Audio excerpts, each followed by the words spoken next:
Doctor, let's talk about cancer a little bit. Uh, what, in your opinion, is the cause? I mean, there's many types of cancer, but what are the cause or causes? All of us develop cancer cells every single day of our body. Hmm. And why is that? It's a natural progression. Okay. We are replacing millions of cells in our body every day. Some of those cells are going to be what they call neoplastic or abnormal cells. Some of those cells are going to be malignant.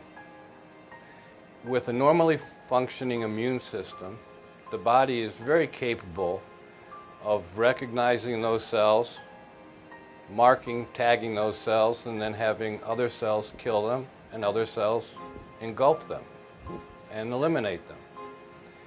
When that immune system is compromised, and there are several things that can compromise the immune system, then those cells are not targeted, and the cell growth becomes exponential and uncontrollable. So it's difficult to actually classify cancer as a disease because it's a naturally occurring in your body every single day. It's the uncontrolled growth of these cells that goes unmonitored that's the problem. So what are some of the things that cause it? What if it's an immune disorder, then basically, right? What in turn causes that? One of the primary problems in the United States, believe it or not, I'll name two: sugar and estradiol, which is one of 32 estrogens, but it's a primary estrogen. Let me go to sugar first. All cancer cells are the same, regardless of the type of cancer. Doesn't matter whether you have bladder cancer, prostate cancer, breast cancer, or glioblastoma multiforme, form of brain cancer. All cancer cells eat sugar and excrete lactic acid. When they excrete lactic acid, the body becomes more acidic. As it becomes more acidic, the liver moves more quickly to convert that lactic acid into glucagon, back into sugar.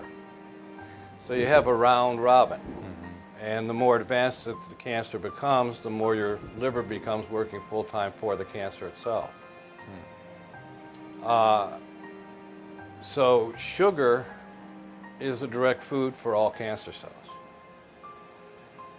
We here in the United States, all of us have a sweet tooth.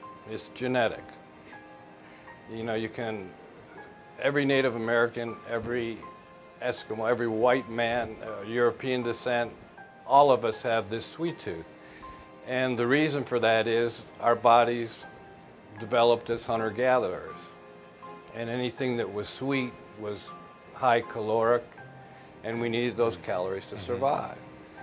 Well, the times have changed a little bit. Now we're the most obese society in the country, the United States, and it's all because of that. What happens is we take in sugar. Our body then secretes insulin to reduce the sugar.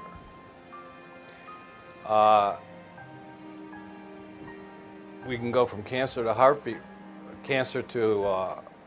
attacks in a heartbeat just from that. We hear all of these drugs that are to lower cholesterol. Cholesterol does not cause arterial sclerosis. Never has, never will. Cholesterol actually circulates in your lymphatic system, which is part of your immune system. Cholesterol is the first step in making all of your hormones for your endocrine system. Cholesterol to DHEA, from DHEA, testosterone, or androstenedione, to testosterone, to your estrogens. As this becomes unbalanced, when we take in more sugar, we secrete more insulin. This insulin is what causes the problem. It causes lesions or cuts, tearing, in the endothelium of the arterial wall. It's in these lesions that cholesterol will collect. Because it's a repair mechanism. It's a repair mechanism. So if we weren't taking in huge amounts of sugar, you'd never see these heart attacks. I have a very close friend that's an internist. He's in his 80s now, but he served a long period of time dealing with elderly in their 80s that were in a home, nursing homes. Not because they were ill, these were just more retirement homes. And he was their physician. He never found cholesterol levels under 250 in anyone over the age of 80. It wasn't the cholesterol that was ever causing the problem. It was the sugar intake. And now all of our food has sugar in it. So we see rising levels of this heart disease and rising selling of statin drugs when it's much simpler just to cut sugar out of your diet. I say that, it's not really that simple. But if you could cut sugar out, it would reduce cancer rates and cardiovascular incidence probably by 90%.